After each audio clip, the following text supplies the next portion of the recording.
So what's good, TMG fam? It's your boy L, and I'm back with another reaction. How y'all feel? Welcome back to the channel. Salute. So, anybody who knows me, man, close surrounding people knows I can't move into a crib these days without having a basement, a man cave. I gotta have it. You know what I'm saying? But when we watch a lot of videos, a lot of things go down in the basement. A lot of things happen. Murders, deaths, all kind of things happen in the basement. So I expect nothing less. We're about to check out a video. Shout outs to Mr. Ballin. This is Police Uncover Terrifying Secret in Family's Basement. This is about to be crazy. I think I may be familiar with this story, but I'm not sure. But even if you are familiar with the story, because that name sounds familiar, Laplante, I'm not sure. But we're going to get it from Mr. Ballin's point of view. So if you're new to the channel, man, hit the subscribe button. Join the fam. Let's check it out. That truth is stranger than fiction. And in today's story, that's definitely the case. If this were a work of fiction, I think that readers or viewers wouldn't really engage with it. It would seem like the author was trying too hard to make it scary and bizarre. It would just feel like, yeah, too much. You know, this is not relatable. You know, this is not relatable, but it's true. And if you were to look it up online, this story, you'd get dozens of resources confirming it's true. All the legitimate media outlets and blogs and police reports would all show you that this really did happen.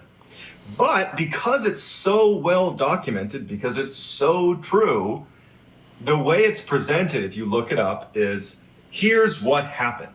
Here's the answer to the mystery, because it was a mystery, but it was solved. They start with the solution, and then they tell you what led up to it. But what I'm going to do is I'm going to tell this like a mystery. I'm going to tell you the strangeness first before I reveal what ultimately happened, because there is a solution, and it's crazy and tragic, because this story I'm going to share with you today is actually the prequel to a whole host of horrible things that happened to a town.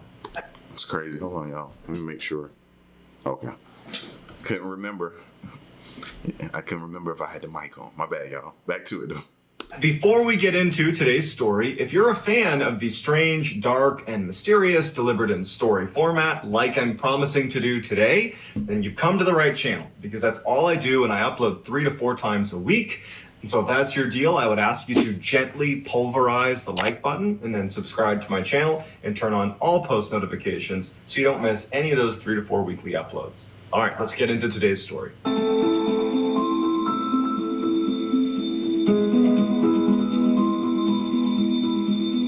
In 1986, Annie and Jessica Andrews, who were teenage sisters, unfortunately lose their mother to cancer. It was a relatively abrupt death. It caught the family by surprise, and so following her death, Annie and Jessica lived full-time with their father, Brian Andrews. Now, Brian worked a lot, but with the death of his wife, he had to work even more to make sure he was bringing home enough of an income to provide for his 2 daughters. Annie and Jessica were hit very hard by the loss of their mother. They were very close with her, and with their father being gone so much, those two were left alone a lot at the house and left alone with their thoughts, and they missed their mom. And so one night when Brian was out at work, the girls decide to use a Ouija board and to try to contact their mother. And they would even admit, okay, I don't think I'm familiar with the story, that they didn't really expect anything to happen. They just wanted some sort of connection to their mother, who they missed terribly. So they went down in the basement, they got out the Ouija board, and they have like a seance. They didn't really do much research into how to do it or what to do. They basically just started, kind of asking if their mother was here, could she give them some sign? And they have this kind of Ouija board seance, and nothing comes of it. Brian is not home for this. Their father's not home, and it's just those two. And after, a couple of hours of doing this seance, they ultimately put it away. And in a way, it was kind of a cathartic experience that they got to, think about their mom really intently and kind of think maybe she could be with them right then. And in many ways, the seance was a success, because it made them feel closer to their mom, even if it was just for a moment and if it was artificial. So they put the Ouija board away, and the girls go upstairs, and they're kind of having a low-key night, and ultimately decide to go to bed.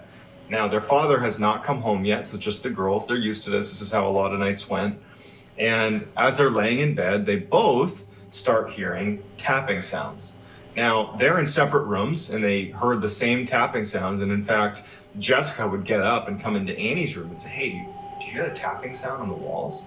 And Annie's like, yeah, I hear it too. And they're listening and there's silence. Remember, I think with a Ouija board, there's a specific way you're supposed to end the game or something like that. I can't remember what it is, but I think it's a specific way you should end it, or you're supposed to end it for it to, you know what I mean, stop. I don't think they did that. And they hear this kind of like tapping sound in the walls. They didn't know what it was. They'd never heard it before. And the girls, again, they miss their mother so terribly. And they were basically hoping that it was their mom. They knew it couldn't be, but they were hoping it was. And so they're like, it's mom.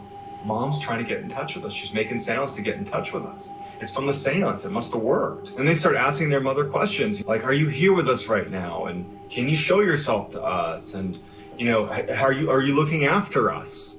Just like questions that you would imagine people might ask if they thought, you know, the ghost of a loved one was in the room with them.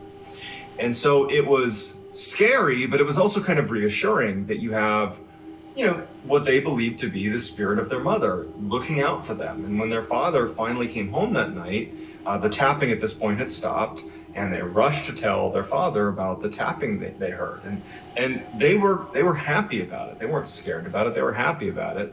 And, you know, Brian, he's worked all day, and he's grieving the loss of his wife, and he thinks that his daughters are making it up, especially because they told him about the Ouija board.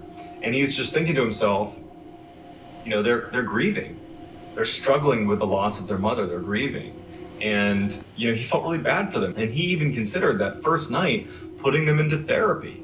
Not because he was upset with them or anything, but because he's like, this is a manifestation of grief. But he ultimately said, look, guys, just go back to bed. You know, I'm sure she's looking out for us. Go to bed. You know, we'll talk about this tomorrow. If you've ever lost a parent, then you understand how they feel. You know what I'm saying? Now, granted, I didn't try to contact my mom when I lost her, but the pain was just, it still is unbearable, man. You know what I mean? It's a void left. So them trying to contact the other side isn't out of the norm. I know it sounds crazy, but it's not out of the norm because they're hurting, bro. That's a different kind of hurt. Girls went back to their rooms. Brian didn't think much of it. You know, he was just thinking, should I bring the girls to grief counseling, something like that. And everybody goes to bed. Now, this tapping would persist for several days. The tapping got so frequent that it actually started disturbing the girls' sleep. And every time they would yell to their father to come in and check, the tapping would stop. And so it was like kind of driving them crazy. And then when they would all leave the house during the day, in the evening, whenever, anytime the house was empty. And so they would come back to the house and, you know, things would be moved, you know, furniture would be moved slightly out of position. Some of the silverware had been moved around, just little things all over the house. And, you know, Annie and Jessica's father is quick to say, you know, guys, I know this is you. I know you miss your mom, and I know you want this to be real, that you want your mom to be here with us right now, but she's not. And you gotta stop this whole ghost thing. You gotta stop moving the furniture around. This is not healthy. You know, if this continues, I am gonna ask that you guys start seeing a grief counselor.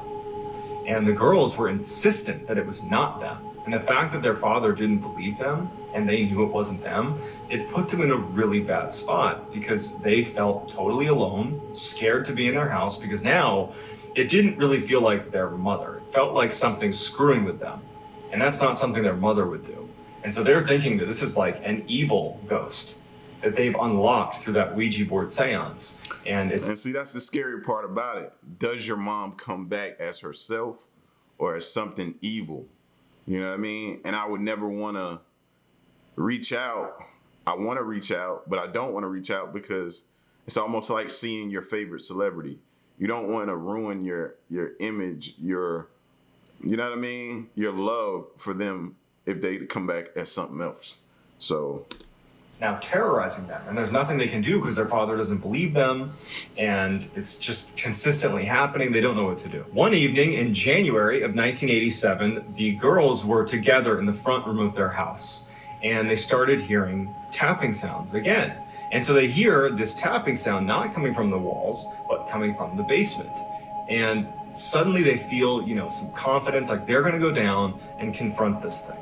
Because their father doesn't believe them, they don't know what to do, so they're just going to go face this thing head on.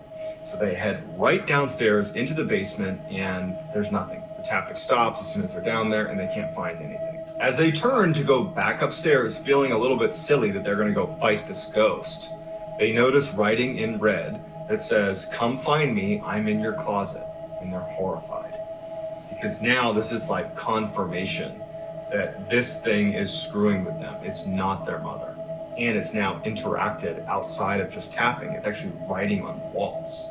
And so the girls run out of the house because this feels like a threat. They felt threatened by everything that was happening before, but it was almost like the writing on the wall was a step over the line. This felt like a direct, intentional threat towards the girls, kind of absolutely taunting them and scaring them. So they run out of the house. Their father was not there, he was working. And so the girls ran next door to their neighbors and said, "Can we stay with you for a minute? Something weird's happening in our house." They began to get into the weird writing on the walls, but didn't really go into too much detail. And the neighbor said, "We're just gonna wait for your father to come home before we do anything."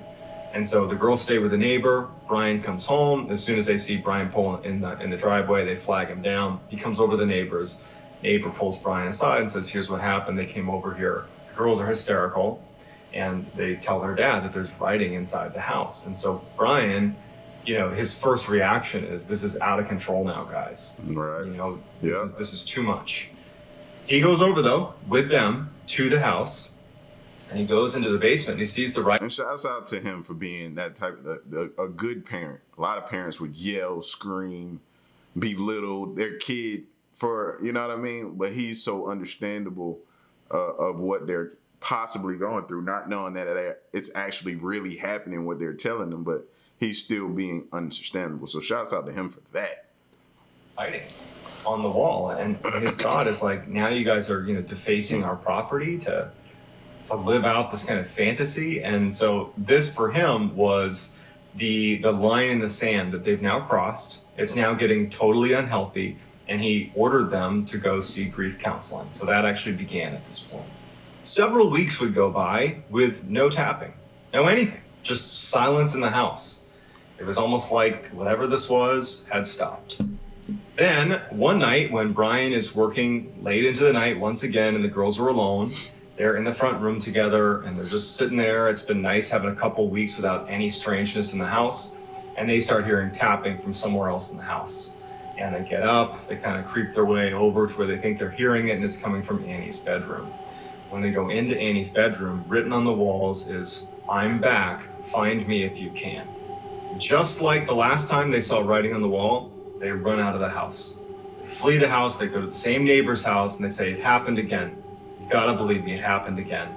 The neighbor says, "Stay with me, we'll wait for your father again." Father comes home, same situation plays out. He gets flagged over to the neighbor's house. The neighbor says, "Hey, they're back again with the writing on the wall." And Brian's mad. And he says to the girls, like, "I put you in counseling. I'm telling you to stop doing this. Like, this isn't okay. It's not healthy." And he tells the girls and the neighbor to stay here. I'm going to go in that house and I'm going to search the house top to bottom to show you that there's nothing to be afraid of in that house. And so he goes back to his own house. And when he opens the door, the house is in total disarray. It's like someone had ransacked the house. And he's thinking to himself, the girls didn't do this. No. Someone else did this. And so now he's on edge. He walks through the house, he's not hearing anything, and he goes up to Annie's bedroom and he sees the writing on the wall. And then he looks, he sees a man standing in the closet wearing women's clothes, which would turn out to be his dead wife's clothes, wearing a wig, carrying a hatchet. What? And this man in a dress is staring at Brian, and Brian's startled The guy starts running out. Brian tries to grapple and fight with him, but the man in the dress manages to run past Brian out into the rest of the house. Brian is like so caught off guard because this guy's got a hatchet. He doesn't know what he's going to do. He starts chasing after him, but the guy's gone. Brian's looking in his house, but finally Brian just leaves the house because this guy's got a hatchet. He runs outside, he runs over to his neighbor's house, and he's like, call 911, there's somebody in the house. He makes sure his girls are okay, he stays with his neighbor, calls the police. The police go in, and they look everywhere, and they can't find anything. And they say to Brian, like, I'm sure someone was here. It's a very convincing story you just told, but they're not here now. And unfortunately, all we can do is tell you, you probably should not be here right now until whoever this was is caught. And you should stay with some relatives. We'll watch the house, you know, we'll see if anybody else comes back, but there's not much we can do. And so unfortunately, the girls and the father are left with no answer to what was going on or who this person was. And Brian's thinking to himself, like, how did he get away? How did this guy in the dress get away? Yeah, I think he living in the house. How else is he getting in unless he's already in? Like, how did that happen? I mean, they're searching the neighborhood. He's wearing a pretty distinctive outfit. How did he get away? And so for 2 weeks, Brian and his daughter stayed with some family. But in those 2 weeks, no one found out who this guy in the dress was. I mean, Brian and the girls are traumatized. Brian feels like this horrible father, that I've left my girls alone in the house over and over and over again with some crazy person with an axe in my house. I never believed them. What could have happened to them? It would have been my fault. And so it's a horrible time period. The girls are traumatized because now they realize they've been interacting with some crazy person in a dress with an axe in their walls. And it's just this horrible situation. But after 2 weeks, it's tough living with another family member. It's a tight place they're staying. And they decide, you know what? At this point, whoever that guy was, he must have ran away. We got police watching the house. Let's just go home.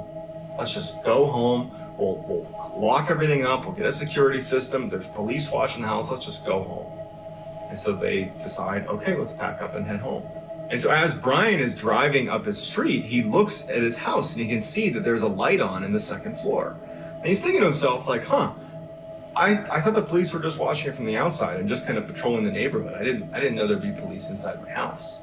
And as he's looking up at the window, about to pull into his driveway, he sees the guy in the dress suddenly walk across the window. He sees him clear as... Told y'all, he's living there. He gotta be. He's living there. He hasn't been, ain't no way he got past the police. It's not. So he's living there. Hey. So he stops what he's doing and he calls the police. Police are there in a second. The house is surrounded. So with the house surrounded, police finally go inside. Now, no one's been inside the house since Brian and the girls left. They locked it up and they were monitoring it. There was no police inside the house. There's nobody inside the house, supposedly. The police, when they open up the door and go inside, the first thing they notice is not only is all the furniture flipped upside down and moved all over the place, but there are pennies glued to the ceiling. All these pennies glued to the ceiling. And there's red writing all over the house. On all the walls and weird places, just writing, strange cryptic writing. But they search the house and they don't find anything. But one of the officers who was down in the basement at one point noticed that there was a little piece of wood covering up what looked like a crawl space behind the washer and dryer. And he found that he could very easily move aside the washer and the dryer. And there was this board that when he pulled it aside, it was the entrance to a crawl space. In the crawl space, they find that someone had kind of burrowed between all of the insulation all around the house into all the walls. And there were these little peepholes in all the different rooms that whoever was in the crawl space could look into any room at any given time. And as they're searching this intricate crawl space that spanned the whole house, they find Daniel Laplante, who was this totally deranged teenager who had briefly dated Annie. Annie had broken it off with him, and so he had snuck into their house and had been living in their walls, listening to their conversations. had heard about Annie's mother passing away and had kind of adopted this "I'm gonna pretend to be your dead mother" routine, and had been writing in ketchup on the walls and tapping it. He had watched them do the seance, and so he had all this stuff to work with to really spook them, and had been sneaking out and moving furniture around and sneaking back into the walls for months. And that's not even the worst of it. Danny Laplante, after he was brought out of the crawl space, was arrested and then put into a juvenile detention center. And then when he got out of the detention center, later in 1987, for reasons that no one understands, I don't even think Danny understands, he broke into someone's house and murdered almost an entire family in cold blood. I don't know about you guys, but the idea of somebody living in my walls for 2 months, doing anything, is horrifying, let alone being Danny Laplante, the psychopath that he was. But what really trips me out is when the police went in that second turn, when they had the house surrounded, and they find pennies glued to the ceiling and writing on the wall, and then they find him in this intricate crawl space, like, that's straight out of a horror movie that wouldn't be scary because it's just too many weird elements. But it happened. And I just think about the trauma that the Andrews family undoubtedly has suffered, not only the loss of their wife, their mother, but imagining what could have happened to them, because Danny would go on to murder almost an entire family. Just as easily could have been them. And so I would imagine I'd be shocked if they ever got over it. That's a deep-seated trauma that, I can only hope that they were able to recover from. If you enjoyed this story and you want more... Yeah, man. And I always say that, bro, when we watch these kind of videos. It can easily happen to any one of us. You know what I mean? Not paying attention. You're so comfortable in your home that you didn't even notice that somebody creeped into and created a crawl space or created a space to get in the walls or the attic. You don't go in your attic often enough. Like, just think about that. Just think about that. You know what I mean? And if you live alone, that's even scarier. So, but I knew it, man. I knew it. And I think the only reason he didn't do anything to them was he somewhat still had love for one of the daughters that he dated. But he easily, because the father just, he was leaving them alone and he had access to them. That's scary, bro. That is scary. Think about that, man. Search your house. Check your house. Make sure you search every inch of it, man. Never can be too careful. It's your boy L, man. Y'all get at me in the comment section and stick around and stay tuned till the next one I'm gone. Peace.